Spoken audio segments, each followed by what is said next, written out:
नमस्कार, बहुत स्वागत आप सभी का। आप देख रहे हैं इंडिया टीवी का ओपिनियन पोल और आज हम बात करने जा रहे हैं महाराष्ट्र की, बड़े राज्य की 48 सीट वाला महाराष्ट्र, जिसकी आज हम चर्चा करने जा रहे हैं हमारी ये सीरीज में, जिसमें आपने पहले दिन देखा था उत्तर प्रदेश का ओपिनियन पोल। 80 में से 78 सीटें भारतीय जनता पार्टी जीतती हुई दिखाई दी थी इंडिया टीवी CNX के इस ओपिनियन पोल में। फिर हमने कल आपको दिखाया हिमाचल प्रदेश का ओपिनियन पोल सबसे पहले, जिसकी 4 की 4 सीटें बीजेपी जीत सकती है इस बार। और उसके बाद 40 सीटों वाले महाराष्ट्र की हमने बात की थी, जहां महाराष्ट्र में बीजेपी इस बार 40 में से एनडीए 35 सीटें निकाल सकता है। तो कुल मिलाकर अगर आप देखिए तो इन दोनों बड़े राज्यों के अंदर यूपी और बिहार में इस वक्त मोदी की लहर, भगवान राम की लहर, राम मंदिर की लहर, भगवा बिल्कुल फहराता हुआ दिखाई दे रहा है। और बीजेपी उत्तर प्रदेश में तो 2014 के भी परफॉर्मेंस को बीट कर सकती है, 2019 से बहुत आगे बढ़ सकती है, 78 सीटों तक जा रही है, जो 80 की 80 भारतीय जनता पार्टी या नरेंद्र मोदी ने कहा था हम जीतेंगे, उसके बहुत करीब। और बिहार में जहां चुनौती बड़ी कड़ी थी, ये 40 में से 39 सीटें 2019 में जीते थे, वहां भी एक किस्म का आप देखें कि नीतीश कुमार का वापस आना पार्टी को उस परफॉर्मेंस के आसपास पहुंचा रहा है। 35 सीट बीजेपी जीत सकती है। अब आज महाराष्ट्र की बात कर रहे हैं हम इसी कड़ी में। महाराष्ट्र में 48 सीटें आती हैं और बीजेपी ने शिवसेना के साथ मिलकर इन 48 में से, ये सारी सीटें आप मेरी स्क्रीन पर इस वक्त देख रहे हैं, सारी 48 सीटें महाराष्ट्र की आपको एक स्क्रीन पर मिलेंगी यहां पर। इसमें से 41 जीती थी, 41, लेकिन उसके बाद उद्धव ठाकरे दूसरी ओर चले गए, उसके बाद उद्धव ठाकरे की पार्टी बट गई। अब एकनाथ शिंदे की जो शिवसेना है वो बीजेपी के पास है, उद्धव ठाकरे की शिवसेना अलग हो गई है। अब एनसीपी में अजीत पवार की एनसीपी बीजेपी के पास है, शरद पवार की एनसीपी अलग हो गई। तो बड़ी उलझी हुई पॉलिटिक्स है और इस उलझी हुई महाराष्ट्र को सुलझाने का दिन है आज। महाराष्ट्र में पहला ऐसा चुनाव होने जा रहा है जिसमें एक नहीं, 2 शिवसेना और ठाकरे का खानदान तीर कमान निशान वाली पार्टी के खिलाफ खड़ा है। महाराष्ट्र में पहला ऐसा चुनाव होने जा रहा है जिसमें शरद पवार और अजीत पवार आमने सामने हमको दिखाई दे रहे हैं। महाराष्ट्र में लोकसभा चुनाव के लिए सीट शेयरिंग के लिहाज से आज का दिन भी बड़ा महत्वपूर्ण है। शरद पवार के घर पर एक बहुत बड़ी बैठक हुई है, जिसके बारे में यह कहा जा रहा है कि इंडिया अलायंस के पार्टनर्स के बीच सीट शेयरिंग का फॉर्मूला फाइनल हो गया है। हालांकि किसी भी पार्टी ने अभी नंबर का ऐलान नहीं किया कि इतनी हम लड़ेंगे, इतनी आप लड़ेंगे, लेकिन मोटे तौर पर एक फॉर्मूला सामने है, जो जहां मजबूत है वो वहां लड़ेगा। दूसरी बात, शिवसेना के टूटने के बाद, एनसीपी के 2 धड़े होने के बाद महाराष्ट्र में पहला इलेक्शन। मोटे तौर पर 2 अलायंस हैं जिसमें 3-3 पार्टियां हैं। मोदी की पार्टी के साथ है एकनाथ शिंदे की शिवसेना और अजीत पवार की एनसीपी। दूसरी ओर राहुल गांधी के साथ है उद्धव ठाकरे की शिवसेना, शिवसेना यूबीटी, और शरद पवार की एनसीपी, एनसीपी शरद चंद्र पवार। अब आज सहूलियत के लिए जब हम ये बात करेंगे तो हम सीधे सीधे कहेंगे कि भाई ये उद्धव ठाकरे की शिवसेना, ये एकनाथ शिंदे की शिवसेना, ये अजीत पवार की एनसीपी, ये शरद पवार की एनसीपी, ताकि कोई कंफ्यूजन ना रहे। महाराष्ट्र की 48 लोकसभा सीटें इस वॉल पर आपके सामने। कुछ देर में मैं आपके सामने एक एक करके ये सीटें दिखाना शुरू करूंगा कि सीटें खुलने लगेंगी कि कौन कहां पर इस वक्त आगे दिखाई दे रहा है, और क्या बीजेपी इस बार अपने 2 साथियों के साथ मिलकर 2019 का 41 सीट वाला जो एनडीए का आंकड़ा था उसके आसपास या उसके पार पहुंचती हुई दिखाई दे रही है। मेहमानों से मैं आपको सबसे पहले मिलवा दूं, स्टूडियो में आज हमारे साथ हैं समीर चौगांवकर साहब, हमारे आज महाराष्ट्र के एक्सपर्ट हैं, महाराष्ट्र से आते हैं और एक एक सीट का गणित इनके पास है। कौन लड़ा, कौन जीता, कौन हारा, कितने से, सब आपको ये महाराष्ट्र की एनसाइक्लोपीडिया आज आपको बताएंगे। साथ ही हमारे साथ हर्षवर्धन त्रिपाठी जी हैं। हर्षवर्धन जी, बहुत स्वागत आपका भी। राहुल महाजन साहब हमारे साथ हैं, राहुल जी का स्वागत है। हमारे साथ विजय त्रिवेदी जी हैं। विजय जी का लंबा चौड़ा अनुभव है और देश का कोई हिस्सा नहीं जहां पर वो गए नहीं, बहुत स्वागत आपका विजय जी। और महाराष्ट्र से एक और बड़ी हस्ती हमारे साथ जुड़ रही है, सुधीर सूर्यवंशी जी। सुधीर सूर्यवंशी जी महाराष्ट्र की पत्रकारिता के जगत में इस वक्त एक सितारा हैं और आज इस वक्त हमारे साथ हैं। और जिस वक्त ये पार्टियां टूटी या उससे पहले जब उद्धव ठाकरे बीजेपी का साथ छोड़ करके गए, उस वक्त के सारे खेल को वो समझती भी हैं और आज जो 2 सारे बटे हुए धड़ों के बीच में जो भी उनका जनाधार है उसको वो महसूस करते हैं। आपके सामने वो बताएंगे। बहुत स्वागत सुधीर जी आपका भी। तो चलिए शुरुआत करते हैं इंडिया टीवी के ओपिनियन पोल की। आप थोड़ा सा आज हमारे साथ और नजरें गड़ा करके सुनिएगा और देखिएगा कहीं किसी सीट पर कंफ्यूजन कोई ना रह जाए। तो मैं शुरुआत करने जा रहा हूं, देखिए नॉर्थ महाराष्ट्र से। 6 हिस्सों में हमने महाराष्ट्र को बांटा है, नॉर्थ महाराष्ट्र, विदर्भ, मराठवाड़ा, मुंबई की सीटें, ठाणे, कोंकण और पश्चिमी महाराष्ट्र। तो पहले आइए शुरुआत कर रहे हैं नॉर्थ महाराष्ट्र से। नॉर्थ महाराष्ट्र की सीटें आपके सामने आ रही हैं। अब ये पहली 3 सीटें नंदुरबार, धुले, जलगांव, रावर, डिंडोरी और नासिक, ये 6 सीटें, इसमें आपको 5 पर दिखाई दे रहा है भगवा रंग और 1 पर आपको दिखाई दे रहा है हरा रंग। वैसे हम शिवसेना उद्धव बालासाहब ठाकरे यानी कि उद्धव ठाकरे की एनसीपी को कभी हरे रंग में दिखाएंगे ये हमने भी नहीं सोचा था, लेकिन ये देखिए आज कुछ स्थिति ऐसी ही है। एक सीट, नासिक की सीट, ये सीट जो है उद्धव ठाकरे के पास जाती हुई हमको दिखाई दे रही है, बाकी सारी एनडीए में दिखाई दे रही है। नंदुरबार, धुले, जलगांव, रावर और डिंडोरी। एक एक करके सर हमको जरा बताते जाइए इन सीटों के बारे में। सबसे आश्चर्यजनक, आप इतना ही मेरे से सबसे ज्यादा आश्चर्यजनक नासिक का लग रहा है उद्धव ठाकरे जाने के पास। हालांकि शिवसेना ने जीती थी। ये सीट किसके पास थी? हेमंत गोडसे सांसद है यहाँ से, शिवसेना के पास थी। शिवसेना उद्धव ठाकरे के पास, उद्धव ठाकरे के पास थी। हेमंत गोडसे यहाँ से सांसद है अभी, लेकिन वो एकनाथ शिंदे के साथ चले गए हैं। जब एकनाथ शिंदे ने शिवसेना अलग की तो एकनाथ शिंदे के साथ चले गए। लेकिन यहाँ पर छगन भुजबड़ का भी गढ़ रहा है, यहाँ से उनके बेटे भी यहाँ से सांसद रहे, छगन भुजबड़ के भतीजे सांसद रहे यहाँ से। राष्ट्रवादी कांग्रेस का भी गढ़ रहा है। और नासिक वो जगह है कि जहाँ से मनसे जब बनाई थी राज ठाकरे ने, तो यह पहली विधानसभा थी जहां पर मनसे को बहुमत मिला था, पूर्ण मनसे। तो यहाँ मनसे का भी गढ़ रहा है। ये देखिए, ये आज के टाइम में रेलेवेंट इसलिए है, आपको याद आएगा नॉर्थ महाराष्ट्र की हाई प्रोफाइल सीट है नासिक, बड़ा शहर, बड़ा जिला, पंचवटी आता है यहां पर, जहां के कालाराम मंदिर में अभी नरेंद्र मोदी गए थे और यहां उद्धव ठाकरे भी गए थे। तो राम मंदिर के पूरे अभी जो माहौल चल रहा था उसमें ये सीट आई थी और 12 ज्योतिर्लिंग में से एक ज्योतिर्लिंग त्र्यंबकेश्वर भी नासिक से आता है। तो इसमें आपको हैरानी नहीं है कि शिवसेना के पास है? दोबारा उद्धव ठाकरे निकाल लेंगे सीट? हाँ बिल्कुल निकाल लेंगे। ये शिवसेना का अच्छा स्ट्रॉन्ग रहा है यहाँ पर। और इन बाकी 5 सीटों में जो एनडीए को जा रही है, बाकी नंदुरबार तो रिजर्व सीट है, ये भारतीय जनता पार्टी के पास है, धुले बीजेपी के पास है, जलगांव बीजेपी के पास है, रावड़ तो कोई दिक्कत नहीं है। तो बीजेपी का गढ़ है। आपको सर एक काम और करना है व्यूअर्स के लिए, ये भी बताते चलना है कि ये जो एनडीए की सीटें हैं इसमें से बीजेपी की कौन सी लग रही है आपको, और कौन सी बीजेपी की है, कौन सी अजीत पवार की है, कौन सी? ये सब बीजेपी की है, एकनाथ शिंदे की। हाँ बीजेपी की ये सारी सीटें। इसमें कहीं एकनाथ शिंदे, अजीत पवार का कोई रोल नहीं होगा। सारी सीटें भारतीय जनता पार्टी जीतेगी। तो ये पहली 6 में 5-1 जो हमको दिखाई दे रहा है स्कोर, ये ठीक लग रहा है? बिल्कुल ठीक है। हर्षवर्धन जी, बार सीट पे जो है मुझे लगता है कि भारतीय जनता पार्टी के लिए इतना आसान नहीं है। मुझे शायद हिना गावित वहां से हाँ, हिना गावित और उनके लिए इतना आसान नहीं है इस गठजोड़ के टूटने के बाद, क्योंकि नई शिवसेना वहां कुछ ऐड करेगी ये बहुत दिखता नहीं है। तो नंदुरबार सीट मुझे लगता है कि थोड़ी मुश्किल होगी। नंदुरबार में फाइट हो सकती है आपको लग रहा है? निश्चित। सुधीर सूर्यवंशी जी, 6 सीटें खोली अभी देखिए मैंने, नंदुरबार, धुले, जलगांव, रावड़, डिंडोरी, नासिक। एक नासिक हम दिखा रहे हैं, हमारे सर्वे में दिखा रहे हैं उद्धव ठाकरे के लिए, बाकी 5 बीजेपी। कहीं कोई आश्चर्य आपको लग रहा हो या कहीं आपको लगता हो कि इसमें कुछ करेक्शन की जरूरत है? मेरे ख्याल से आपका जो सर्वे दिखा रहा है वो 19-20 के तौर पे बराबर है। जो सीट नासिक की उद्धव ठाकरे गुट की जो है, हेमंत मेरे ख्याल से वो शिंदे गुट में अभी हेमंत गोडसे जो सीटिंग लोकसभा एमपी है वो डेंजर जोन में, रेड जोन में। इसकी वजह से मेरे इंफॉर्मेशन के मुताबिक 2-3 उद्धव ठाकरे ने सर्वे किए, शिंदे गुट ने भी सर्वे किए, उस सर्वे में भी वो सीट थोड़े डेंजर जोन में। इसलिए जो सिटिंग एमपी है हेमंत गोडसे काफ़ी 2-3 महीने से ट्राई कर रहे, उद्धव ठाकरे के पास जाने का, कांटेक्ट बनाने का ट्राई कर रहे। ऐसी बात बहुत खबर भी आई कि उनके बारे में वो वापस आना चाहते, लेकिन उद्धव ठाकरे ने उनको बिल्कुल ही मना कर दिया कि वापस लेने के लिए उनके कोई चांस नहीं है। इसलिए सर्वे जो आपका दिख रहा है वो 100% मुझे बराबर नासिक की सीट के लग रहा है। दूसरी बात, नंदुरबार की सीट में हिना गावित मेरे ख्याल से डोटम लोकसभा की एमपी है, वो रिजर्व ट्राइब, शेड्यूल ट्राइब की सीट है। वहां पे थोड़ा गठजोड़ होने के बाद में वो सीट कंपटीशन में आ सकती है, लेकिन एज मुझे आज भी लगता है कि बीजेपी के साथ में एज है। दूसरी सीट, इंपॉर्टेंट सीट है रावेर की सीट। वहां पे एकनाथ शिंदे जो भारतीय जनता पार्टी के कद्दावर नेता थे, अभी फिलहाल वो एनसीपी शरद पवार गुट के साथ है, और उनकी जो डॉटर इन लॉ है रक्षा खड़से, वहां पे वो सिटिंग एमपी है।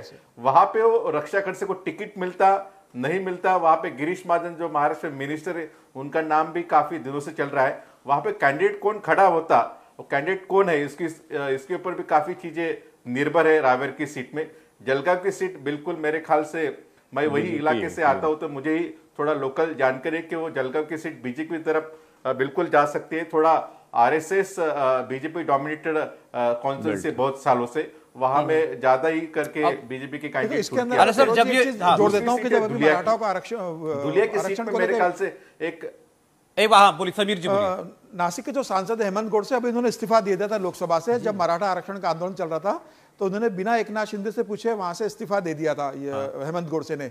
और रावेर सीट से मुझे लग रहा है कि अक्षता खड़से जो उनकी डॉटर इन लॉ है, जो पहले भारतीय जनता पार्टी के बड़े दिग्गज नेता रहे, उन्हें मुख्यमंत्री नहीं बनाया, बाद में वो राष्ट्रवादी कांग्रेस पार्टी में चले गए, एकनाथ खड़से, तो उनकी बेटी यहाँ से सांसद है। तो मुझे लगता है कि यहाँ से एकनाथ खड़से की जो डॉटर इन लॉ है उसका टिकट कटने की पूरी संभावना है। अरे देखिए सुधीर जी, हम तो एक बात ये जानना चाह रहे हैं, वो शिंदे गुट के एमपी हैं हेमंत जी, और वो मराठा, जैसा समीर ने भी कहा, वो रिजर्वेशन को लेकर काफी मुखर है। दो एमपी जो है नासिक और हिंगोली दोनों। अच्छा सर सुधीर जी जब देखिए, जब ये सर्वे पूरा खुल जाएगा तो हमको पता चलेगा कि भाई इसमें जो बीजेपी ने अपने साथ दो एलआई जोड़े हैं दोनों पार्टियों के टूटने के बाद, एकनाथ शिंदे का और अजीत पवार का, इनका कितना जोर है या कितना प्रभाव इनका दिखाई देता है? फिलहाल मैं आपसे, क्योंकि हम पहले चरण में ही हैं इस सर्वे के, मैं आपसे आपकी राय जानना चाहता हूं। इस वक्त आपको जमीन पर कितना जोर दिखता है शिवसेना में उद्धव ठाकरे का, कंपैरिजन एकनाथ शिंदे और शरद पवार वर्सेस अजीत पवार? कौन डोमिनेंट पार्टी दिखाई दे रही है? सौरभ जी देखो, एक बात हमने दर्शकों ने, पॉलिटिकल एनालिस्ट ने समझ जाना चाहिए, महाराष्ट्र का जो ग्राउंड हो अलग है नॉर्थ के ग्राउंड के हिसाब से। यहाँ पे दो रीजनल पार्टी थी, टूटने के बावजूद भी जो नीचे का तबका है, नीचे का जो केडर है, जैसे दहियांडी को नीचे का जो बेस रहता है, वो मेरे ख्याल से जो लोगों से बात करने के बाद में मालूम होता है कि वो तबका उद्धव ठाकरे और शरद के पवार के पास है।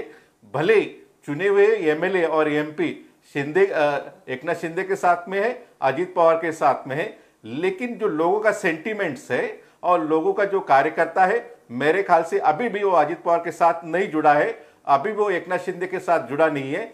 इसलिए आपको याद होगा कुछ दिन पहले अजीत पवार ने एक ओपन लेटर लिखा था, क्योंकि उनकी जो भूमिका है उसके बारे में काफी संदेह है, इसी वजह से उनके साथ लोग जुड़ नहीं रहे।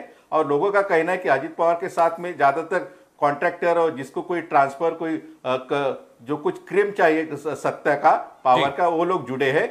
लेकिन जो लोगों में एक सेंटीमेंट है, यहाँ पे एक पता चलता है, एक एंटी इस्टेब्लिशमेंट सेंटीमेंट है। अभी वो सेंटीमेंट कौन कैसा कैश करेगा उसके ऊपर काफी चीजें निर्भर रहेगी। अच्छा ठीक है, इस पर राहुल जी का बोल देता हूं, किसी ने उस पर बात नहीं की है। बीजेपी की बड़ी स्ट्रॉन्ग सीट है, 50% वोटों से यहाँ पर जो है भारतीय पवार जीती थी, तो बड़ी स्ट्रॉन्ग सीट है, 2009 से उनके पास है। तो जो बात सुधीर जी ने कही कि आज भी लोगों के लिए शिवसेना मतलब उद्धव ठाकरे, एनसीपी मतलब शरद पवार, आप सहमत हैं इससे? इस पे बहुत सारी बात हुई है पहले भी कि आखिर जनता किसको मानेगी। देखिए, कोई भी किसी को भी मानता रहे कि ये शिवसेना है या वो शिवसेना, लेकिन जनता किसको मानेगी, ये भी बात सामने आई थी कि जो उद्धव ठाकरे गुट है उसके प्रति जो सेंटिमेंट है वो जनता के भीतर है। लेकिन क्या ये चुनावों में दिखाई देगा, ये देखने वाली बात।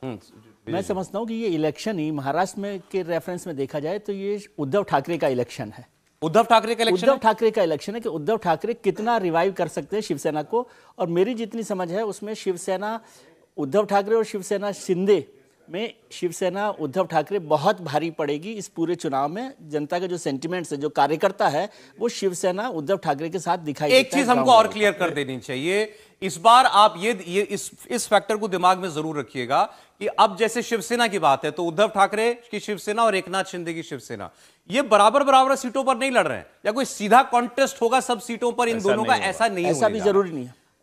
उद्धव ठाकरे ज्यादा सीटों पर लड़ेंगे, 20 सीटें कम से कम लड़ेंगे मिनिमम, बिल्कुल। और एकनाथ शिंदे इसके आसपास भी नहीं लड़ने जा रहे। एकनाथ शिंदे मेरे ख्याल से मुश्किल से 5-6 सीट इतना वो लड़ने जा रहे हैं। एकनाथ शिंदे 12 सीटें मांग रहे हैं, लेकिन भारतीय जनता पार्टी ने बहुत स्पष्ट कर दिया है कि आपको 7 से ज्यादा सीटें मिल नहीं सकती है, और अगर जरूरत पड़ेगी तो आपके उम्मीदवार हमारे सिंबल पे लड़ेंगे। भारतीय जनता पार्टी इस बात को जानती है कि वोट ट्रांसफर करने में बहुत दिक्कत होगी। और एकनाथ शिंदे का इतना ग्राउंड नहीं है। एकनाथ शिंदे बेसिकली ठाणे में बहुत ज्यादा लोकप्रिय है, जहां से उनका बेटे कल्याण से सांसद है और ठाणे के नेता माने जाते हैं। अक्रॉस द महाराष्ट्र नेता नहीं है। भारतीय जनता पार्टी पूरी अक्रॉस द महाराष्ट्र की पार्टी है, तो ऐसे स्थिति में एकनाथ शिंदे को बहुत ज्यादा स्पेस भारतीय जनता पार्टी देगी। हम ऐसे कह सकते हैं कि इस चुनाव में एक तरफ बीजेपी है और बीजेपी अपने साथ अपने कंधे पर बैठा करके चल रही है अजीत पवार को और एकनाथ शिंदे, जबकि बाकी दोनों तरफ तीनों पार्टियां जो हैं वो अपने अपने दम पर नहीं, मुझे लगता है एक बात आपको बता दूं, यहाँ पे ये कहने के बावजूद 13 सांसद जो हैं वो एकनाथ शिंदे के साथ हैं शिवसेना के, ऐसा नहीं है जो वो तो जीत लिए सर, जब थे जीत लिए वो तो उस दौर में सांसद थे ना। आज पता चलेगा ना कि अपने दम पर क्या है ये, तो इस बार पता चलेगा। कुछ कह रहे हैं, फिर मैं विदर्भ पर पढ़ूंगा। लेकिन मुझे लगता है कि इसको थोड़ा महाराष्ट्र को, जो सुधीर जी ने कहा उसका कुछ हद तक ठीक है। उन्होंने कहा कि बेस का जो वर्कर है, नीचे का जो वर्कर है, उनके साथ है। लेकिन पिछले 5-10 सालों में जो महाराष्ट्र की राजनीति बदली है, वो बेस वर्कर बचा कितना है, सबसे बड़ा सवाल वो है। अब वो वर्कर वो है जो देश की राजनीति के साथ अपनी क्षेत्रीय पार्टियों के अस्तित्व को देख रहा है। उनके दोनों नेता, उसमें शरद पवार तो पूरी तरह से अपनी राजनीतिक पारी के समापन में है, बहुत कुछ बचा है, ये बहुत ही कोई आशावादी हो तो सोच सकता है। उद्धव ठाकरे भी जिस तरह से राजनीति करते रहे, और हम लोग शायद सहानुभूति पे अभी ज्यादा बात करते हैं, परिवारों को लेकर हम बोलते हुए हिचकते हैं। जो व्यक्ति मुख्यमंत्री रहते, मुख्यमंत्री कार्यालय नहीं जा सका अपनी स्वास्थ्य की वजहों से, दूसरी वजहों से, आदित्य ठाकरे कोई ऐसी राजनीति करते नहीं दिख रहे। और पूरे महाराष्ट्र में एक बात को जिसको हम मिस करते हैं, महाराष्ट्र में नरेंद्र मोदी गवर्नमेंट की स्कीम्स की स्टैंपिंग दिखती है। हर दूसरे दिन वहां के जो बड़े प्रोजेक्ट जिस तरह से बनाए गए हैं, उसकी स्टैंपिंग दिखती है। और एकनाथ शिंदे और अजीत पवार का उपयोग इस चुनाव में भारतीय जनता पार्टी, जिसको कहते हैं ना कि आप जहां पे कम लगेगा, जहां फिलिंग द ब्लैंक्स है, वहां करेगी, और प्रत्याशी भी वही तय करने वाला। बड़ा फोकस चुनाव इन दोनों को लड़ाया जाएगा। इसमें एक फर्क है, जबकि उद्धव ठाकरे और या शरद पवार जो हों, वो एक बड़ा चुनाव लड़ रहे होंगे। एक फर्क है केवल पिछले चुनाव में और इस चुनाव में, कि पिछले चुनाव में बीजेपी और शिवसेना पार्टनर के तौर पर इलेक्शन लड़ रहे थे। बिल्कुल। इस बार जो है बीजेपी को इन दोनों को साथ लेकर चुनाव जिताना है, तो ये बीजेपी का चुनाव है,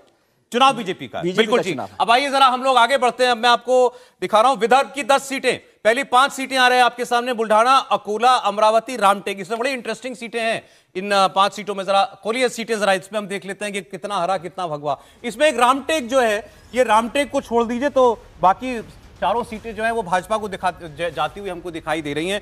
बुल्ढाना की सीट जो है ये 2019 में यूनाइटेड शिवसेना के पास थी, शिवसेना बटी तो यहां से सांसद हैं प्रतापराव गणपतराव जाधव, वो एकनाथ शिंदे में चले गए, तो ये सीट एकनाथ शिंदे शिवसेना की होगी। अकोला में आइए, बीजेपी की ये सीट है और 20 साल से यहां पर बीजेपी का सांसद है। संजय धोत्रे की तबीयत बहुत ज्यादा खराब है, वो चुनाव नहीं लड़ेंगे, वो बिस्तर पे। लेकिन ये यहाँ से जो वंचित बहुजन अगाड़ी है बीबीए, हाँ, प्रकाश अंबेडकर की, उसका भी स्ट्रांग होल्ड है यहाँ पर। तो अगर गठबंधन में सीट मांग रहे हैं, बिल्कुल ये सीट उनको दी जाएगी। अगर गठबंधन में एक सीट मिलती है तो अकोला से प्रकाश अंबेडकर चुनाव लेकिन ये सेफ है बीजेपी के लिए सीट आपके हिसाब से? बीजेपी के लिए तब तक ये सीट सेफ थी जब तक शिवसेना और भारतीय जनता पार्टी साथ में मिलकर लड़ रहे थे। अब अगर जब अलग अलग चुनाव लड़ेंगे और वहां पे जो सांसद रहे लंबे समय से संजय धोत्रे, वो काफी बीमार है, तो भारतीय जनता पार्टी इस पर किसको उम्मीदवार बनाती है तय करना पड़ेगा। लेकिन फिर भी भारतीय जनता पार्टी का यहाँ पे स्ट्रॉन्ग ग्राउंड है। लेकिन वंचित बहुजन अघाड़ी यहाँ पे भारतीय जनता पार्टी को चुनौती देखिए, यहाँ पे प्रकाश आंबेडकर जो है वो 2,75,000 वोट से हारे थे। तो ये ऐसा नहीं है कि ये कोई उनके लिए आसान सीट हो जाएगी। वहां पे बीजेपी की जो जीत, अमरावती सर, अमरावती पर हम लोग आ गए। अब अमरावती जो है ना इंपॉर्टेंट, नवनीत राणा को बीजेपी क्या कैंडिडेट बना रही है समीर साहब? बिल्कुल, इस बात की पूरी संभावना है कि इस बार वो भारतीय जनता पार्टी, क्योंकि वो इंडिपेंडेंट थी वहां पे 40,000 वोटों से। और वो भी नवनीत राणा और उनके पति विधायक हैं, नवनीत राणा यहाँ से सांसद हैं। हनुमान चालीसा पढ़ने वाला जितना विवाद था वो नवनीत राणा, उद्धव ठाकरे के खिलाफ पहली लड़ाई भगवा साड़ी पहने और बिल्कुल हनुमान चालीसा बाहर जाकर। तो ये सीट है नवनीत राणा की, मतलब बीजेपी की सीट है ना? बिल्कुल। अब वो बीजेपी के साथ, और वो बीजेपी के सिंबल पे लड़ने, इस बार बीजेपी से चुनाव लड़ सकती है। वर्धा 2019 में 54% वोट बीजेपी को यहां पर मिला था, तो ये बीजेपी की अपनी सीट है। रामदास तड़स यहां से जीतेंगे, सेफ बिल्कुल। कांग्रेस भी है लेकिन सेफ सीट है भारतीय जनता। रामटेक ये सुरक्षित सीट है, विदर्भ की ये सीट है, ये शिवसेना के पास है। रामटेक, जो जितने व्यूअर महाराष्ट्र के बाहर के हैं, आपको थोड़ा सा अगर मैं याद दिलाना चाहूं, रामटेक को आप कैसे दिमाग में अपने याद कीजिएगा, हम आपके हैं कौन पिक्चर आई थी ना, उसमें रामटेक का बड़ा जिक्र हुआ था। उसमें माधुरी दीक्षित और सलमान खान मिलते हैं रामटेक में, याद कीजिए, वो फिल्म का सीन मुझे भी याद है। तो ये वो रामटेक है, लेकिन ये हरे रंग में कांग्रेस में, ये कांग्रेस का भी अच्छा स्ट्रांग होल्ड है यहाँ पे। कांग्रेस से पहले सांसद यहाँ से रहे हैं, हालांकि अभी शिवसेना के सांसद है, लेकिन ये कांग्रेस के पास जा सकती है। 19 में किसकी थी ये? शिवसेना की, उद्धव ठाकरे की थी, उद्धव ठाकरे के पास थी। लेकिन अब अगर गठबंधन में जाएगी तो यहाँ से कांग्रेस चुनाव लड़ेगी। अब देखिए साहब, आपके सामने 11 सीट हमने खोल दी है, स्ट्रांग वोट बैंक रहा है। रामटेक से नरसिम्हा राव भी जीते हैं शायद, मुझे ऐसे बताया। हाँ, बिल्कुल, नरसिम्हा राव यहाँ से जीते हुए रामटेक से। नरसिम्हा राव कहाँ आंध्रा के और कहाँ रामटेक में चुनाव अभी भी विधानसभा में ज्यादा सीटें कांग्रेस के पास हैं। जो रामटेक लोकसभा की विधानसभा है उसमें कांग्रेस का ज्यादा प्रभुत्व है, इसलिए भी है। लेकिन मुझे लगता है स्कोर देख लीजिए, अभी आप 11 सीटों में 9-2, 9-2 कहीं आप लोगों को कुछ लग रहा हो इसमें कुछ? नहीं, मुझे रामटेक पे लग है। रहा है। हम लोग शायद उस समय की बात कर रहे हैं, विधानसभा के बाद से स्थिति बहुत बदली है और नागपुर और रामटेक दोनों सीटों पर भारतीय जनता पार्टी का प्रभाव बढ़ा है। पहले वाली स्थिति जो कांग्रेस की रहा करती थी वो नहीं रही है। तो मुझे लगता है कि यहां भारतीय जनता पार्टी को एज होगा इन चुनाव में। शिवसेना को गई थी पिछले चुनाव में, विधानसभा में भले कांग्रेस पार्टी का बढ़त थी, लेकिन अभी फिर से भारतीय जनता पार्टी के लिए स्थितियां बेहतर है। चलिए सुधीर जी, नॉर्थ महाराष्ट्र के बाद विदर्भ भी दोनों एक सीट छोड़कर दोनों क्षेत्रों में फुल एनडीए का दिखाई दे रहा है जोर। सहमत हैं? देखो, विदर्भ देखा जाए तो पहले वो कांग्रेस का भूमि थी, लेकिन नितिन गडकरी हो और देवेंद्र फडणवीस उन्होंने वो भूमि भारतीय जनता पार्टी के खेमे में पलट ली है। लेकिन उसके बावजूद हमने देखा 2019 में जब चुनाव हुए थे, खास करके विधानसभा में, तो कांग्रेस ने काफी बाउंस बैक किया है विदर्भ के रीजन में। मैं खुद वहां पे 2-4 बार घुमा हूं। विदर्भ की जो भूमि हो कांग्रेस के लिए फर्टाइल लैंड है। कांग्रेस वहां पे मेरे ख्याल से ताकत से उतरेगी और वहां से काफी ओबीसी लीडर्स आते हैं और मराठा और ओबीसी का जो संघर्ष चल रहा है उसका मेरे ख्याल से थोड़ा बैकलैश बीजेपी को हो सकता है, क्योंकि जो कुणबी है विदर्भ में ज्यादा, वो ओबीसी का जो कुणबीकरण चल रहा है महाराष्ट्र में उसकी वजह से नाराज है। वो नाराज ज्यादा चलेंगे तो उसका मेरे ख्याल से खामियाबा बीजेपी को भुगतना पड़ेगा। ओबीसी वर्सेस मराठा का जो इस वक्त एक कॉन्फ्लिक्ट है, आपको लग रहा है वो विदर्भ में ज्यादा हमको दिखाई देगा। फाइट करेंगे तो अच्छे नंबर्स वहां पे कांग्रेस ला सकती है। ठीक है, लेकिन विदर्भ से एक बेनिफिट ये रहा है कि विदर्भ से ही आने वाले देवेंद्र फडणवीस को मुख्यमंत्री बनाया, तो विदर्भ खोल देना, नागपुर की सीट खोल दीजिए ना। नागपुर के आगे चलते हैं, देखिए नागपुर से लेकर के यवतमाल वाशिम तक आ जाइए, अगली 5 सीटें भी खोल दीजिए। नागपुर, भंडारा गोंदिया, गढ़चिरौली, चिमूर, चंद्रपुर, यवतमाल, वाशिम, खोल दीजिए ये सीटें। इस पे हमको पता चल जाएगा। ये पांचों की पांचों फिर हमको बीजेपी और सहयोगियों के पास जाती हुई दिखाई दी। नागपुर तो मतलब देवेंद्र फडणवीस, नितिन गडकरी की सीट है। नागपुर का यहाँ पे प्रभाव रहता है। अब मैं किससे पूछूं आप में से कि नितिन गडकरी दोबारा चुनाव यहीं से लड़ेंगे क्या? चुनाव लड़ेंगे, जवाब देगा? नहीं, निश्चित तौर पर लड़ेंगे। उसमें बड़ी कॉन्स्पिरेसी थ्योरी चल रही है इस बार। वो कॉन्स्पिरेसी थ्योरी चुनाव लड़ेंगे कि नहीं लड़ेंगे। हो सकता है आज रात को यदि पार्टी की लिस्ट आती है तो उसमें नाम हो उनका। यदि पहली लिस्ट काम किया नागपुर, नितिन गडकरी लड़ेंगे नागपुर। नितिन गडकरी 100% लड़ेंगे। और देखिए जो अभी सुधीर जी भी कह रहे थे, नागपुर, रामटेक, वर्धा, यहां जिस तरह से भारतीय जनता पार्टी ने बाउंस बैक किया है उसमें नितिन गडकरी की बड़ी भूमिका है, देवेंद्र फडणवीस की बड़ी भूमिका है। और जब हम कहते हैं कि वो भूमिका किस तरह से है, तो एक तो पार्टी संगठन के तौर पर है, दूसरा जिस तरह की विकास परियोजना है। आप जरा सोचिए, विदर्भ महाराष्ट्र में बार बार झगड़ा यही होता रहा कि भैया मुंबई से उठा के इधर कुछ लेकर आओ, नागपुर को कुछ मिलता नहीं। शहर बड़ा है लेकिन सबसे ज्यादा पिछड़े इलाकों में इसके आसपास के इलाके हैं। यही वो इलाका है इसके आसपास के जहां जिसको गढ़चिरौली आगे की सीट खुली हुई है। गढ़चिरौली चंद्रपुर वो इलाका है जहां पर आपको नक्सली घटनाएं, जहां पर आपको माओवादी घटनाएं और जो प्रधानमंत्री के ऊपर हमले के तार जुड़े हुए थे साजिश के, वो भी यहीं से जुड़े। चंद्रपुर की सीट 2019 में कांग्रेस के पास थी। इस बार हम बता रहे हैं कि ये सीट बीजेपी छीन रही है उससे। चंद्रपुर की सीट जो है कांग्रेस ने 4 लाख वोट से जीती, ऐसे कोई आसान नहीं। और जब हम नागपुर की बात करते हैं तो हमें यह भी ध्यान रखना चाहिए, जबकि वहां पे माहौल बदला हुआ है, 12 बार कांग्रेस के सांसद वहां से। वही मैं कह रहा हूं, नागपुर को केवल नितिन गडकरी आने के बाद, जबकि आरएसएस का मुख्यालय है, तो आरएसएस के लिए बड़ा वो था कि वहां पर लगातार कांग्रेस जीतती रही है। नितिन गडकरी ने आकर इस पूरे विलास मुत्तेमवार यहाँ से जीतते रहे कांग्रेस के, लेकिन विलास मुत्तेमवार की जीत का एक कारण ये रहा था कि भारतीय जनता पार्टी ने हमेशा इतना गया गुजरा उम्मीदवार दिया कि विलास मुत्तेमवार हार। अभी सर हमको ये दिखाई दिया, अभी 16 सीटों को थोड़ा सिंप्लीफाई करके मैं आपको बता रहा हूँ। 16 में स्कोर है 14-2, 14 एनडीए, 2 इंडिया गठबंधन। इसमें एक नासिक की सीट जो थी ये पहले मतलब जिसकी थी उसके पास है इंडिया गठबंधन की। रामटेक की सीट कांग्रेस की थी, कांग्रेस को हम जाती हुई दिखाई दे रहे हैं। एक सीट झटक ली है 2019 के बाद इस हमारे पोल में, चंद्रपुर की सीट भाजपा ने, ऐसा हमको दिखाई दे रहा है। तो +1 हम मानेंगे, 2019 से +1 बीजेपी दिखाई दे रहा है। लेकिन वहां पर बड़ी विक्ट्री थी कांग्रेस की। और गढ़चिरौली सीट में बीजेपी ने पिछली बार कम वोटों से जीत हासिल की, मेरे ख्याल से 40,000 वोटों से जीती थी Gadchiroli seat. Chandrapur basically Bharatiya Janata party Chandrapur जो है कांग्रेस ने छीनी थी बीजेपी। चंद्रपुर भारतीय जनता पार्टी जीत जाती, हंसराज अहिर वहां से हारे थे। ऐसा कहा जाता है कि वहां से आने वाले एक प्रदेश के बड़े नेता जो कैबिनेट मंत्री रहे, हाँ, उन्होंने भितरघात किया था जिसके कारण ये सीट हारी थी और उसकी शिकायत की थी, अदरवाइज भारतीय जनता पार्टी जीत जाती। ना उत्तर महाराष्ट्र और उसके बाद विदर्भ दोनों हमको जाता हुआ दिखाई दे रहा है बीजेपी की तरफ, बीजेपी और सहयोगी पार्टियों की तरफ। स्कोर 16 सीटों का सर्वे आपके सामने खुला है, 14-2, और बीजेपी और 2019 में एनडीए था 41 पर। क्या 41 के पास पहुंच रही है भारतीय जनता पार्टी? आगे की सीटें खुलेंगी आपके सामने। अब मैं आपके सामने जो है मराठवाड़ा की सीटें खोलने जा रहा हूं। उससे पहले हमारे साथ चूंकि सारे महाराष्ट्र को समझने वाले एक्सपर्ट हैं, तो मैंने सोचा कि जरा उनको ये रंग दे दिए जाएं। मैं तो ये विजय जी के लिए लाया, मैं हरा रंग लेकर के आया हूं।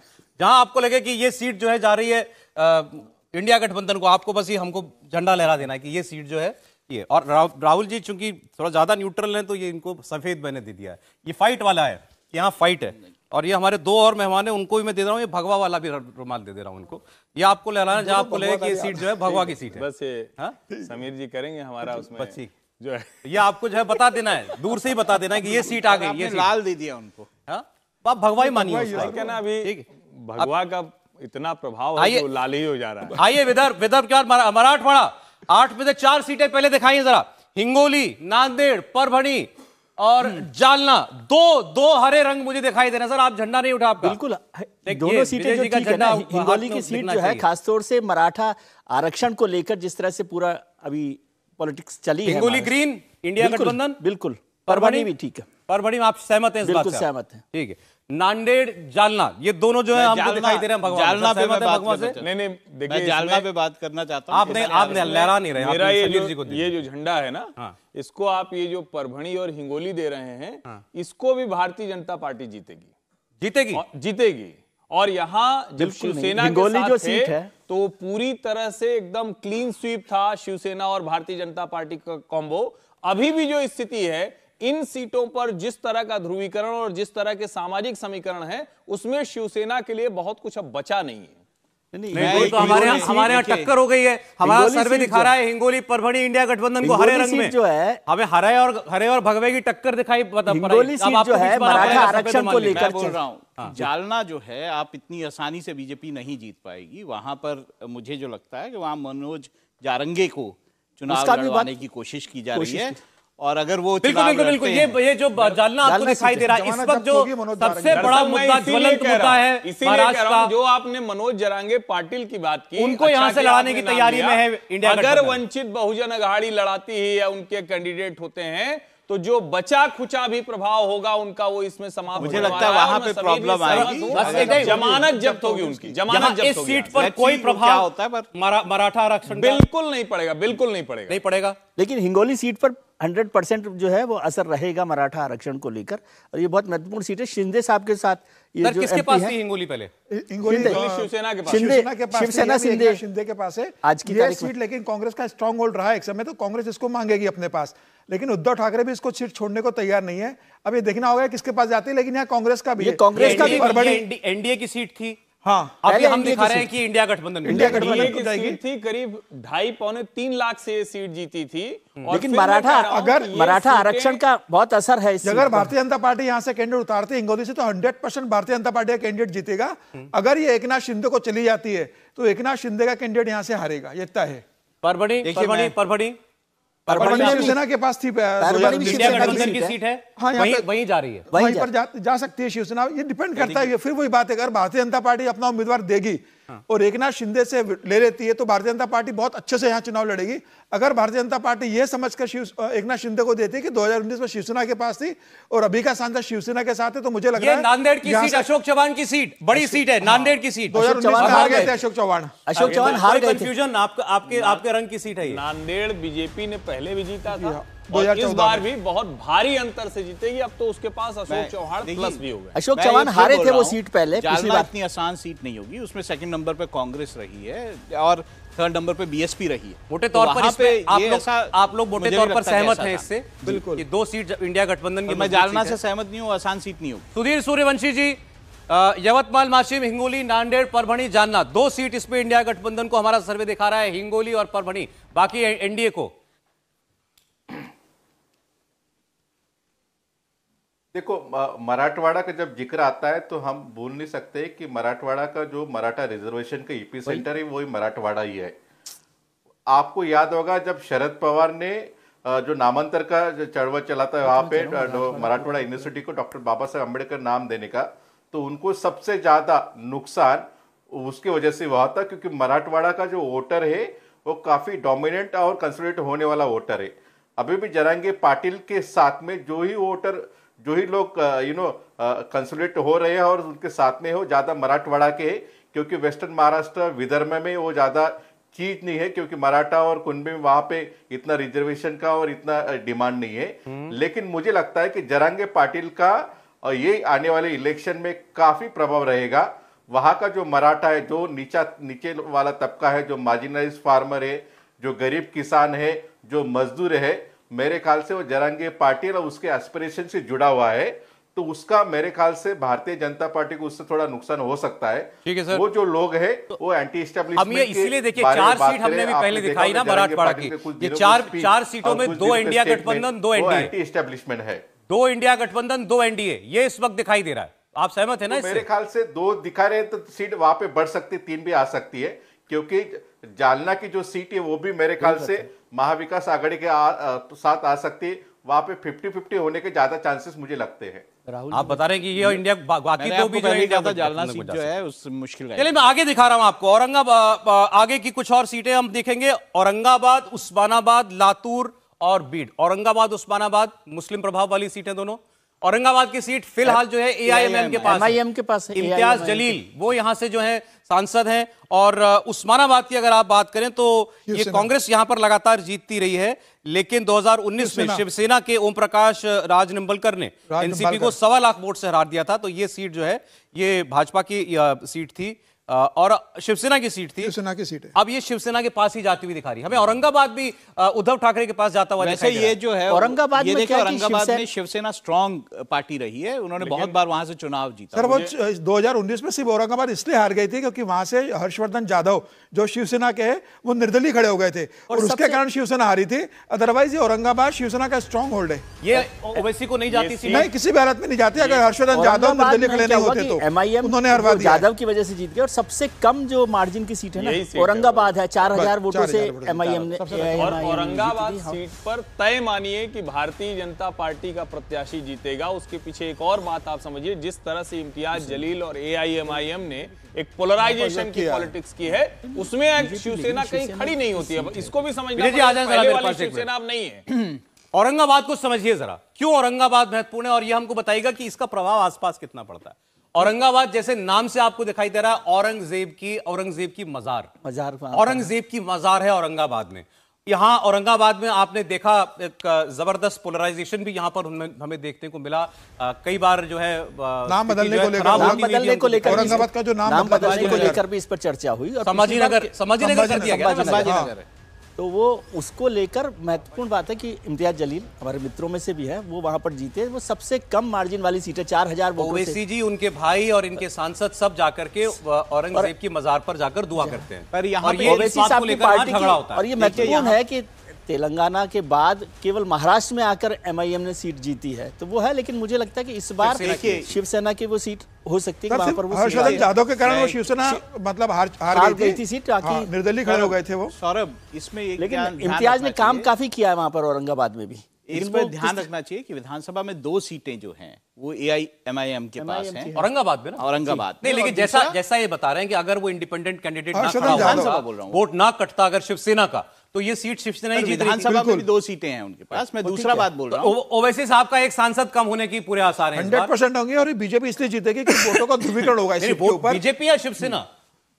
यहाँ पर उद्धव ठाकरे नहीं, उद्धव ठाकरे के पास समस्या ये है कि अब वहां पर जिस हिसाब से राजनीति हो रही है ध्रुवीकरण की, उद्धव ठाकरे का जो वोट बैंक रहा है कट्टर हिंदू वाला, हमने उद्धव ठाकरे को सीट दी है सर। वो उद्धव ठाकरे को वोट नहीं करेगा इस बार, वो वहां भारतीय जनता पार्टी को वोट करेगा। वो वोट करेगा नहीं उद्धव ठाकरे को, वहां ध्रुवीकरण होगा वोटों का। ये अकेले सीट रहेगी महाराष्ट्र का, हिंदू बनाम मुस्लिम का वोट होगा। रिवर्स पोलराइजेशन की संभावना मुझे यहाँ पर ज्यादा लगती है औरंगाबाद में। और उस तरह से कौन निकालेगा आपके हिसाब से सीट? बीजेपी निकाल सकती है इस सीट को, क्योंकि रिवर्स पोलराइजेशन मुझे इस बार सबसे ज्यादा यहाँ पर लग रहा है। चलिए तो एक आपको ये टाई वाला दिखाना पड़ेगा हमें। आपको मैं बोल रहा हूँ, मैंने औरंगाबाद में टाई दिखा रहे हैं हमको, टाई दिखा रहे हैं राहुल महाजन जी। ठीक है, ओके। अब मैं लातूर पर बढ़ रहा हूँ। सूखा प्रभावित इलाका, शिवराज पाटिल याद कीजिए देश के गृह मंत्री थे और 7 बार जीते यहाँ से। 2019 में बीजेपी के सुधाकर श्रृंगारे ने 3 लाख से ज्यादा वोट से सीट निकाली थी। इस बार भी बीजेपी को जाती हुई विलासराव देशमुख का क्षेत्र है, मुख्यमंत्री विलासराव देशमुख का क्षेत्र, उनके बेटे अमित देशमुख यहाँ से विधायक है कांग्रेस के। बीड बीजेपी के कद्दावर नेता गोपीनाथ मुंडे, उनका गढ़ नहीं रहे अब स्वर्गीय गोपीनाथ मुंडे, उनकी बेटी प्रीतम मुंडे यहां से लगातार सांसद हैं। 1.5 लाख का मार्जिन था पिछली बार जब वो यहां से जीती थी। तो लातूर और बीजेपी को इसमें कोई संशय नहीं। यहाँ से धनंजय मुंडे भी आते हैं जो वहां से विधायक बने, जिन्हें जो अभी हरा दिया था। अभी वो अजीत पवार के साथ है, अजीत पवार के साथ है, कैबिनेट मंत्री है, और उन्होंने पंकजा मुंडे को चुनाव हराया था यहाँ से राष्ट्रवादी कांग्रेस के टिकट पर। वो अब ये सीट, इस बात की खबर आ रही है कि हो सकता है ये सीट राष्ट्रवादी कांग्रेस को जाए। अगर भारतीय जनता पार्टी यहाँ से चुनाव लड़ती है तो प्रीतम मुंडे को टिकट नहीं मिलेगा। पंकजा मुंडे बताइए, आप अजीत पवार बोलिए या शरद पवार? पंकजा मुंडे की यहाँ से संभावना बहुत है भारतीय जनता पार्टी से लड़ने की। प्रीतम मुंडे का टिकट यहाँ से कट सकता है, उनकी बहन को टिकट दिया जा सकता है। ये बीड़ में क्या है, बीड़ में 4 जो विधानसभा सीटें हैं वो इस वक्त एनसीपी के पास हैं, तो बीड़ इतना आसान नहीं होने वाला। 2004 में यहाँ पर जो है एनसीपी चुनाव जीती थी, तो उसके बाद मुंडे साहब जीते थे। एनसीपी तो इधर आ गई ना, मुंडे भी इधर आ गए। देख रहा हूँ वो कौन सा गुट है, मेरे को ये नहीं पता कि मुंडे अब अजीत पवार के साथ है। उन्हीं के साथ आ गए ना अजीत पवार के। बीड़ की पूरी राजनीति गोपीनाथ मुंडे के उस पिछड़ा राजनीति पर, जिसको बार बार कहा जाता था कि लंबे समय से बोल रही है, और गोपीनाथ मुंडे, ये 2 भारतीय जनता पार्टी के चेहरे हैं जो हिंदुत्व के साथ जातीय समीकरण को साधते हैं। गोपीनाथ मुंडे की बेटी और उनके भतीजे, उनके बीच की लड़ाई थी, और अब वो धनंजय मुंडे जो उनकी बेटियों से लड़ रहे थे, अब वो भारतीय जनता पार्टी के साथ है, क्योंकि अजित पवार गुट के साथ है। तो इसलिए मुझे कोई कंफ्यूजन नहीं दिखता कि बीड़ भारतीय जनता पार्टी बहुत आसानी से 24 सीटों का सर्वे आपके सामने आ चुका है। 24 सीटें और बची हैं, बिल्कुल आधा सर्वे हम आपको दिखा चुके हैं। स्कोर 18 एनडीए, 6 इंडिया गठबंधन। इंडिया गठबंधन ने ऑलरेडी जो है अच्छा करना शुरू कर दिया महाराष्ट्र के अंदर। मतलब जो लग रहा था कि कुछ तो नुकसान एनडीए को होगा पार्टियों के उद्धव ठाकरे के जाने का, उसकी कुछ भरपाई पार्टियां टूट करके हो गई हैं, लेकिन उतनी क्या पूरी हो पाएंगी हमको देखना पड़ेगा। 4 सीटें उद्धव बालासाहेब ठाकरे यानी उद्धव ठाकरे को जाती हुई दिखाई दे रही है हमको। नासिक, उस्मानाबाद, औरंगाबाद, परभणी। 2 सीट कांग्रेस को जाती दिखाई दे रही है, रामटेक, हिंगोली। यहां पर अभी शरद पवार साहब के पास जो पार्टी बची है उसका कुछ अभी हमें प्रभाव देखने को नहीं मिला, या वो हिस्सा जो है सर्वे में वो अभी आगे आपको आता हुआ दिखाई देगा। तो ये हमने मराठवाड़ा की बात भी जो है देखिए वो आपके सामने हमने कर लिया। अब मुंबई पर मैं आगे बढ़ने जा रहा हूं, लेकिन पहले इस पर एक राय ले लेते हैं सुधीर सूर्यवंशी जी की भी। सुधीर जी, 24 सीटें, 18-6 का हमको दिखाई दे रहा है, 18 से बढ़त है भाजपा को। बिल्कुल सौरभ जी, बात सही है। जो 2019 में बीजेपी का परफॉर्मेंस था वो बिल्कुल होने वाला नहीं है। महाराष्ट्र में अलग राजनीति चल रही है। दिल्ली से हम काफ़ी चीज़ें देख नहीं पाते ग्राउंड पे एग्जैक्टली क्या हो रहा है। यहाँ पे जैसे राम मंदिर का मुद्दा, अयोध्या का मुद्दा चल रहा था पूरे भारत भर, तो यहाँ पे जरंगे पाटिल का आंदोलन चल रहा था। तो राम मंदिर का मुद्दा यहाँ पे शुरू ही नहीं हुआ, तो उठने का मेरे ख्याल से चांस ही नहीं है। तो सबसे आप कह रहे हैं कि आप कह रहे हैं राम मंदिर की लहर का कोई प्रभाव नहीं है महाराष्ट्र में? नहीं, बिल्कुल नहीं है। थोड़ा बहुत कुछ इलाके में होगा, क्योंकि यहाँ पे कास्ट पॉलिटिक्स बहुत ज्यादा चल रही है। ओबीसी है, मराठा है, धनगर है, सब लोग अपना जो रिजर्वेशन है वो बचाने में लगे हैं, और सबको लगता है कि जो सरकार है उसकी वजह से हमारा रिजर्वेशन जा रहा है, और सरकार हमको रिजर्वेशन नहीं मिल रहा है। मुद्दे लोकल हैं, आरक्षण ज्यादा इंपॉर्टेंट है राम लहर से होती है। हर्षवर्धन जी जवाब देना आपकी बात पर। भारतीय जनता पार्टी और आरएसएस का जो हिंदुत्व का मुद्दा है वो चलता नहीं है, और उसका नुकसान मेरे ख्याल से भारतीय जनता पार्टी को महाराष्ट्र में एक जवाब हर्षवर्धन जी, ये पहली बात। और दूसरी बात, जिस तरह से एक बार सुधीर जी इसी पर पहले बात कर ले, जो बात अभी आपने कही इसी पर बात कर ले हर्षवर्धन जी। हो सकता है नहीं, देखिए बहुत स्पष्ट है जब हम कहते हैं कि राम लहर महाराष्ट्र में नहीं है, और वहां मनोज जरांगे पाटिल का, जिसमें अभी जब आरक्षण मिलने के बाद वो फिर से अनशन पे बैठ गए थे, तो 700-800 लोग नहीं जुटे थे। एक उन्होंने आह्वान किया था कि गांव में रोड ब्लॉकेट करेंगे, जहां वो बैठे थे अनशन स्थल पर, उसी के आसपास के गांवों में कहा था। इसके पहले वो जब वो कहते थे तो स्थिति ये होती थी कि वहां के जनप्रतिनिधि, विधायकों का निकलना मुश्किल हो जाता था जो सत्ताधारी पार्टी के थे। इस बार वो खत्म हो गया, उनको अनशन खत्म करना पड़ा। और जहां तक राम लहर की बात है, महाराष्ट्र की लगभग हर कॉन्स्टिट्यूएंसी से लोग अयोध्या दर्शन के लिए आ रहे हैं। आप इसको दोनों तरह से देख सकते हैं कि इस आंदोलन में कितनी भागीदारी रही। तो बाला साहब ठाकरे कहते थे कि हमारे शिव सैनिकों ने वो ढांचा गिरा दिया, और आप वहां कह रहे हैं कि राम लहर नहीं है जो मुंबई पूरी तरह से बदला, जिसको 6 की 6 सीट भाजपा शिवसेना जीतती थी, और महाराष्ट्र में भी जो नागपुर बदल गया, यानी जो 2 बड़े केंद्र थे वो आपको बताता। और मैं फिर से जोड़ रहा हूं, पूरे महाराष्ट्र में जो सेंट्रल गवर्नमेंट की स्कीम्स हैं, वो जो हिंदुत्व के साथ कमाल करने वाली है, उसकी तरफ शायद कम लोग देख रहे हैं। वो ऐसा ही कमाल करेगी जो उज्ज्वला ने उत्तर प्रदेश के चुनाव में किया था, जिसकी तरफ लोगों का ध्यान नहीं जा रहा। नहीं, मैं मुंबई की सीटों पर बढ़ रहा हूं, लेकिन जो सुधीर जी ने बात की, फिर थोड़ा सा सवाल को घेरते हुए दोबारा रिफ्रेश करते हुए, जो जैसा हम उत्तर में देखते हैं, यूपी में हम देख रहे हैं खास तौर पर एक क्रेज राम मंदिर को लेकर के बनने के बाद, उस स्तर पर नहीं है क्या? सौरभ जी, मैं फिर से आपको कह रहा हूं, उत्तर प्रदेश में तो क्रेज नहीं दिखता। उत्तर प्रदेश तो वही है, तो उसी का हिस्सा है। आप देश के किसी हिस्से में चले जाइए, और मैं महाराष्ट्र के लिए तो सुनकर आश्चर्यचकित हूं थोड़ा सा। सुधीर जी कह रहे हैं क्योंकि वो बहुत जमीनी जानकारी रखते हैं, तो मैं उनको कहते हैं कि उनको खारिज नहीं कर रहा हूं, क्योंकि वो वहीं से बता रहे हैं। लेकिन महाराष्ट्र में सबसे ज्यादा राम लहर दिख रही है। महाराष्ट्र में इसी बात की लड़ाई। मुंबई पर बढ़ना है मुझे। Sudhir ji, short comment. सुधीर जी, देखो, राम मंदिर एक आस्था का सब्जेक्ट है, लोगों का एक धार्मिक सब्जेक्ट है, लेकिन लोगों के लिए वो पॉलिटिक्स का सब्जेक्ट यहाँ पे नहीं है। इसलिए लोग राम मंदिर और बाकी जो जमीनी जो मुद्दे हैं वो अलग तरीके से देख रहे हैं यहाँ पे। चलिए सर, ठीक है। अब ये तो हमारे बीच की असेसमेंट है, आगे क्या होता है देखते हैं। मुंबई की सीटों पर बढ़े। मुंबई की सीटों में उत्तर मुंबई, उसके बाद उत्तर पश्चिम मुंबई और मुंबई उत्तर पूर्व, ये 3 सीट जो हैं सबसे पहले हम आपको दिखाएंगे। आगे बढ़े, आगे बढ़े, आगे बढ़िए, आगे बढ़िए। हमने इससे ज्यादा हम लोग कवर कर चुके हैं जी, और आगे चलना पड़ेगा हमको। मुंबई तक हमको आना है। देखिए, हमारा ग्राफिक जो थोड़ा पीछे चला गया था। मुंबई पर आ जाइए जी, बिल्कुल। मुंबई उत्तर पश्चिम और मुंबई उत्तर पूर्व, 3 सीट आपके सामने आप खोलने जा रही है। मुंबई नॉर्थ की बात करें, बीजेपी की सीट है। गोपाल शेट्टी ने उर्मिला मातोंडकर को 4.5 लाख से हराया था मुंबई उत्तर से। सारे जितने यहां पर सेलिब्रिटी हैं वो आपको यहां इन सीटों पर दिखाई देंगे। नॉर्थ मुंबई बीजेपी की सीट मैंने आपको बताई। मुंबई उत्तर पश्चिम हाई प्रोफाइल सीट है। गुरदास कामत लड़ते थे, पिछले चुनाव में संजय निरुपम लड़े, सीट शिवसेना के पास गई है। 2019 में गजानन कीर्तिकर ने संजय निरुपम को 2.5 लाख वोट से यहां से हराया। और मुंबई उत्तर पूर्व की सीट जो है बीजेपी का गढ़ मनोज कोटक 2019 में यहां से जीते थे। ये बीजेपी के बम्पर मार्जिन वाली सीटों में से एक है। ये आगे भी आ जाते हैं। मुंबई उत्तर मध्य की सीट बीजेपी की पूनम महाजन की सीट, प्रिया दत्त को हराया था उन्होंने, संजय दत्त के भाई को। सारी स्टार स्टडेड सीट्स हैं इस वक्त जो हम आपकी बात कर रहे हैं। मुंबई दक्षिण मध्य शिवसेना के राहुल शिवाले की सीट है। अब राहुल शिवाले एकनाथ शिंदे गुट के पास आ गए हैं, तो ये भी आपको दिखाई दे रही है, ये सीट भी एनडीए के पास। इसीलिए अब मुंबई साउथ, मुंबई दक्षिण, ये समझिए साहब कि मुंबई की सारी सीटों में से सबसे ज्यादा जो मारकाट मची है वो इस सीट, मुंबई दक्षिण सीट को, हरा रंग वाला, विजय जी के रंग वाली सीट जो है ये मुंबई साउथ। किसको मिलेगी मुंबई? इसका झगड़ा था। अरविंद सावंत के पास ये सीट है, उन्होंने मिलिंद देवड़ा को हराया था। मिलिंद देवड़ा मांग करते रहे कि ये सीट जो है कांग्रेस अपने पास रखे। कांग्रेस ने ये सीट उद्धव ठाकरे की पार्टी को दे दी, और ये बड़ी वजह थी कि वहां से मिलिंद देवड़ा को छोड़ करके एकनाथ शिंदे की पार्टी को ज्वाइन करना पड़ा था। मिलिंद जो है 2 बार हार चुके इसी सीट पर, 2014 और 2019 दोनों चुनाव वो कर्म भूमि जैसी है तो वो छोड़ना नहीं चाह रहे इस सीट को। अब तो खैर कर्म किया होता तो शायद जीत ही जाते। ये बात नहीं, और इसमें एक बात और समझिए कि आज तक कभी मुकेश अंबानी ने किसी प्रत्याशी के लिए प्रचार नहीं किया। सिर्फ और सिर्फ मिलिंद देवड़ा के लिए पिछली बार मुंबई दक्षिण सीट के लिए उन्होंने वीडियो मैसेज जारी किया। मुंबई में सर देखिए, मुंबई की 6 सीटें, 5 एनडीए, 1 इंडिया। मेरा ये कहना है कि मुंबई, पूरे मुंबई की जितनी सीटें हैं उस पर आपको उद्धव ठाकरे गुट का जो है वो प्रभाव जरूर नजर आएगा। मुझे तो कहीं नजर नहीं आ रहा सर इसमें। 5 सीटें मैं आपको बता रहा हूं आएगा ना इसमें।